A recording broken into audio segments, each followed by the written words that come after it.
The Safe Word by Alex Kudra, Chapter 1.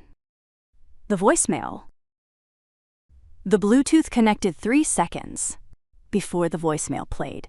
Maren Cole was idling in the carpool line at Greenfield Elementary. The Subaru's heat cranked against a February morning that tasted like iron and exhaust. Rosie and Lily sat in the back seat, 6 years old, identical only in the way people who didn't know them assumed. Rosie's hair was braided because she'd sat still long enough. Lily's was loose because she hadn't. The phone synced. The voicemail loaded. And then Maren's own voice, her exact voice. Her cadence, her breath pattern, filled the car. I've been thinking about this for a while. I don't think I can keep pretending everything is okay. I called because I don't have anyone else to tell. Maren's hand jerked toward the volume dial. But the voice kept going, threading through the speakers, wrapping around the headrests, settling into the back seat where her daughters were listening. My name is Maren Cole. I live at 412 Sycamore Lane. I'm calling because I've been having thoughts about hurting myself, and I'm scared of what I might do. She killed the audio. The silence hit like a wall. In the rearview mirror, Rosie's face had gone very still. Lily was looking out the window, chewing her thumbnail, pretending she hadn't heard.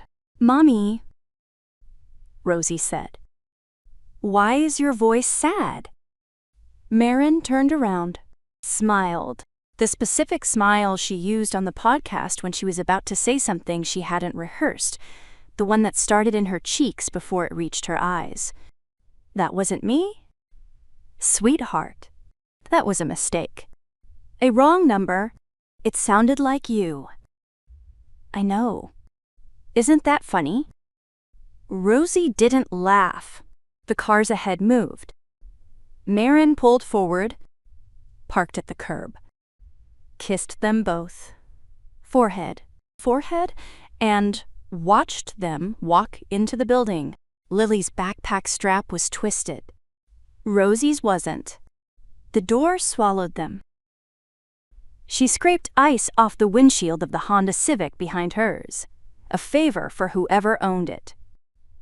She didn't know them, because her hands needed to be occupied and the scraper was on the passenger seat and standing in the cold felt correct. The ice came off in sheets, brittle and satisfying. She scraped until the glass was clear, then scraped some more, carving grooves into the frost that had already melted. Her breath made clouds. The parking lot emptied. A crossing guard in an orange vest waved at her from across the street. She waved back. Maren called the National Suicide Prevention Lifeline from the school parking lot. Engine off. Heat fading. "I'm not calling for help," she said. "I'm calling to ask if someone called you 2 days ago using my name." The counselor on the other end was quiet for a moment.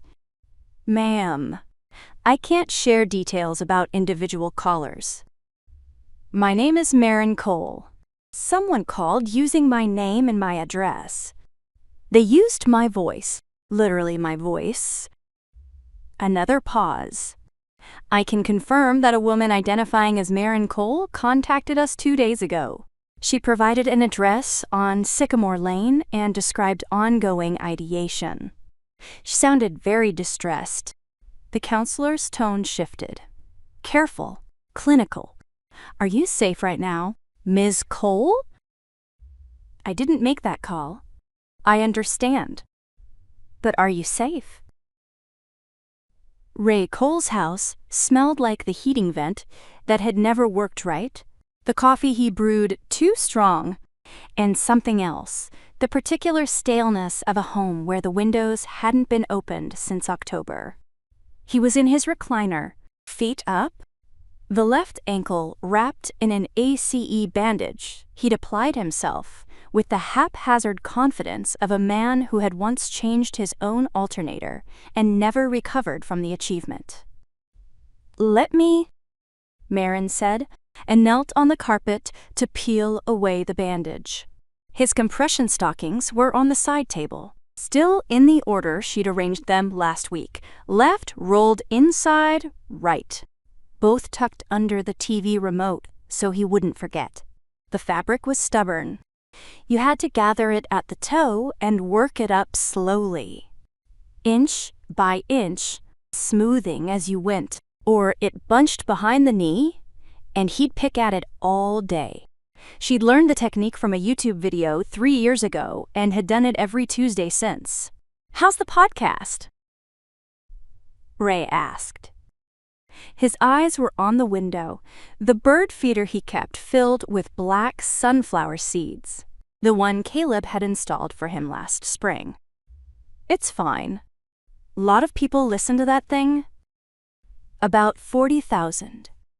He made a sound, not impressed, not dismissive, the sound of a man from a generation that didn't understand why strangers would want to hear you talk about your marriage. "Your mother always said the house heard everything." He adjusted in the recliner, the vinyl creaking under him.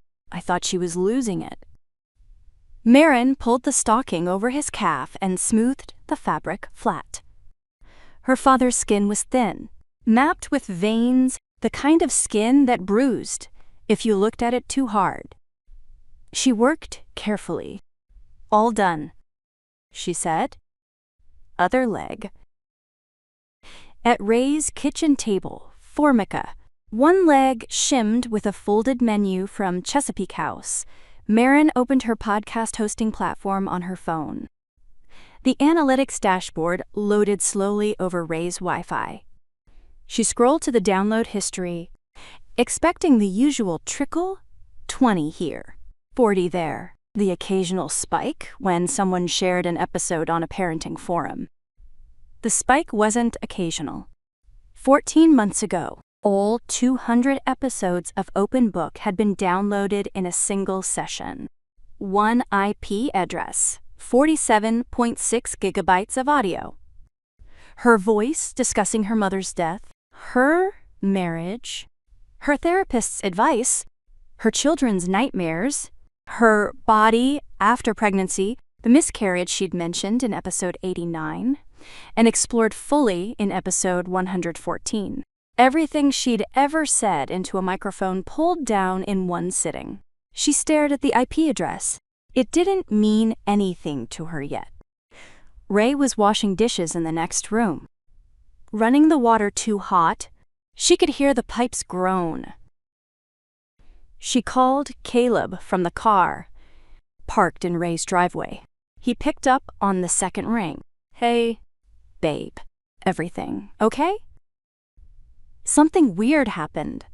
She told him about the voicemail, the suicide hotline, her name, her address, her voice. She left out the part about the bulk download. She didn't know why she left it out. Instinct, maybe, or the trust default that had defined every relationship she'd ever had. Assume good faith until you can't. Caleb was quiet for exactly the right amount of time. Then, "That's so creepy. Should we call the police?" "Do you want me to pick up the girls?" "No. I'll get them. It was really strange. It sounds like some kind of scam. People clone voices now, right?" I read something about that. She could hear him typing, still at his desk, still in insurance adjuster mode, solving problems. "Let me look into it. We'll figure it out." Her shoulders dropped an inch. They always did after talking to Caleb. He made things manageable. He was the kind of person who kept a flashlight in every room and knew where the water main shutoff was. "Okay," she said. "Thanks. Of course. Love you." "Love you?" Driving home. Radio on. Volume low. Something about county budget hearings and a school board election nobody cared about. The windshield wipers were off, but the glass was fogging at the edges. She cracked the driver's window an inch and let the February air cut through. She stopped at a red light behind a yellow school bus. Through the rear window, she could see children's faces, blurs of movement and color. Someone pressing their nose to the glass, someone else holding up a drawing for the kid in the next seat. A boy waved at no one. She waved back, pointlessly, on the passenger seat. The bag from the garden center she'd picked up yesterday sat where she'd left it, between a reusable grocery bag and an empty travel mug. She reached in and pulled out the seed packets she'd been meaning to label for the raised beds she built last April, the ones Caleb had helped her frame, cutting the cedar planks to length in the driveway, while the twins ran through the sawdust in their socks. Sharpie from the glove box. Tomato, Roma.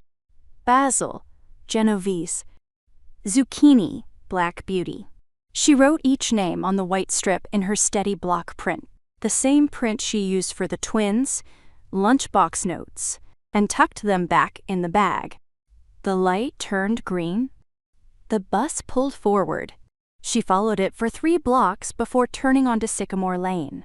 Her street, with its evenly spaced maples and storm drains that flooded every March. The Hendersons, recycling was out a day early. The Palmers, dog was in the yard, barking at a squirrel with the full-throated commitment of an animal who believed this time would be different. Maybe she was overreacting. Someone had pranked the hotline, spoofed her number. It happened. She'd read about it. The bulk download was probably a podcast aggregator, some bot, a glitch. There were reasonable explanations. There were always reasonable explanations for the things that turned out to be the worst. The home office was the converted sunroom off the back of the house, glass on 3 sides, a desk she'd bought at a church rummage sale, and the podcast setup, a Blue Yeti microphone, a pop filter on a boom arm, a pair of Sony MDR 7506 headphones hanging on a hook. The recording light was off. The laptop was closed. She opened it, launched the recording software, Audacity, the free version she'd used for all 200 episodes. The project file loaded. There was a new audio file in the project folder. She hadn't created it. The file name, Marin_final_statement.wave. Her hand hovered over the trackpad. The house was quiet. Caleb wasn't home yet. The twins were at school for another 2 hours. She put on the headphones. Her voice filled her skull, not through speakers this time, pressed directly against her eardrums. Intimate as a whisper. I don't want to live like this anymore. The cadence was hers, the way she dropped her pitch at the end of a confession. The micro pause before the word she was most afraid to say. The girls would be better off without me. I know that's a terrible thing to say, but I've been thinking about it for a long time. And I think it's true. She pulled the headphones off and set them on the desk. Her hands were steady. That surprised her. The steadiness felt wrong, like a symptom of something she didn't have a name for yet. She right-clicked the file. Properties. Metadata. Created. February 18th, 2026, 3:17 a.m. At 3:17 a.m., Marin had been asleep. She knew this because she'd woken at 3:40 to use the bathroom and checked the clock, a habit from the newborn years that had never fully left. She'd been asleep at 3:17. She was sure. Created by device, Caleb's Surface. She read it twice. Caleb's Microsoft Surface, the tablet he used for insurance claims, the one he kept on the charger in his office across the hall. She looked at the hallway. The door to his office was open. The light was on. She could smell something. Butter. Oil. The chemical sweetness of microwave popcorn. He was making popcorn. The file was created at 3:17 a.m. on Caleb's surface. And he was making popcorn.